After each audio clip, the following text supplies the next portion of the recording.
Good morning, everyone. So today I am myself Nisha Dhadke, and today I am acting as a principal of the college, and these are my students, which I have brought to us, sir, to answer their questions, how to be a good future advocates. So here I start. Good morning, sir. Really good to have you. Yes, please. How can I help you? So, firstly, I would like to congratulate you on Advocates Day, and I wish you all the best for your future. Yes, So, sir, they have few questions they would like to ask. yes, I would love to answer them. Go ahead. Sir, my question is that when I defense in court, some senior advocate they scold me or fire me. Then how it can be? I'm sorry, come again. When I defense, because I am new lawyer, some advocate or senior they scold me. Now how it bear that insult? Well, if you see, basically, and if you draw down into your childhood as well, you have grown up having been scolded at least some point of the time. Scolding doesn't happen to be reprimandation, that's like a test you undergo building yourself. Otherwise, how will you be able to develop yourself? This profession as a lawyer demands of perfection. Same as a lawyer or same as a doctor, which has a precision. If you do not carry precision in mind, then definitely it's going to be like you have argued with the outcome would be like operation successful, but the patient died. Thank you, sir. So, my question is that how we should build a confidence in front of judges or our senior advocates during an argument or clause. You have to understand that confidence is nothing but a self-revelation which you would develop within yourself. It's not like a vegetable you go to the market and bring it out. Rome was not built in a day. I would advocate it's only through observation. First, you need to observe your seniors. Look at the proceedings of the court. Unless you have an exposure, you cannot build your experience. And I would suggest you go down to the court, observe your seniors, look at what's going on, make a note of it, and then drill down into a visualization as to how you are going to be placed tomorrow in that, how would you behave. So by it's only through visualization you will be able to develop that particular skill set. And that's how you will grow your confidence. Sir, how do we handle the stress in this profession? The stress is everywhere.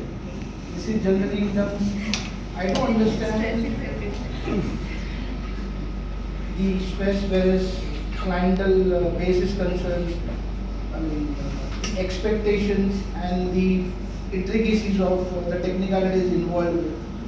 The only thing I would like to advocate here is like somehow you will have to detach yourself, detach your biological self from the case, not taking cognizance, because it so happens that in my case also, like I used to get very attached to my clients. Oh, he's prosecuted. Oh my God, what will happen? So I used to get panic attacks. So it's only through detachment. You have to learn through various mediations. You can do meditations, and you have to somehow figure it out, detaching yourself, and then not letting your emotions getting overwhelmed. And then this is how I believe you will be able to develop going ahead. Sir, one more question. Yes, please. Nowadays in society, suppose a new advocate, I have to handle the case of transgenders. Sir, the problem will come, sir. So please, I expect guidance. What sort of problem you envisage? Transgender, sir. Be specific with that. Because transgender is a society. I am taking his case, sir, in court, because they are also human beings. Yes, sir. So, give some guidance, sir, because I have some doubts. Well, under the constitution, they are very well accepted as citizens, irrespective of the labels of the discrimination, whatever you call it, as we are transgender or otherwise. The only way I believe you can handle them is to understand them better, to know their cases, and then make them educate on their rights. You cannot just entangle, superimposing your thoughts on them, saying that this is what I or you are able to do, or this is how it is going to work. And in no case, you understand? First point will be as a qualified lawyer to educate. Unless you educate, you will not be able to get the result which you expect. And there is no expectation of result. Success cannot be engineered, neither it can be fabricated. It is to be built brick by brick.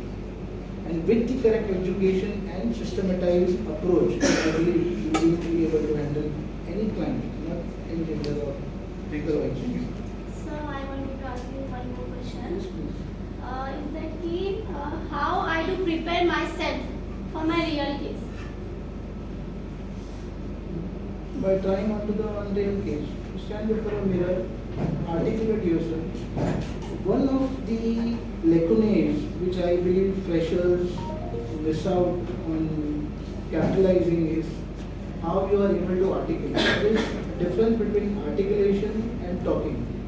You can articulation and talking means you just talk and the opponent doesn't get to know where is he coming from. Like for example, I am speaking and those people are talking. These people are busy. So I'm not able to articulate because those people are able to understand where I am coming from. I hope you understand. Thank you very much for attention.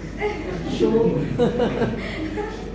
it is a requirement wherein what you communicate goes into the mind as if it's coming from them. It's a tedious person, I don't understand. But unless you are on a men's gear, mind understands, you would be able to prove this. So this is how I believe, as I gave you example, the attitude on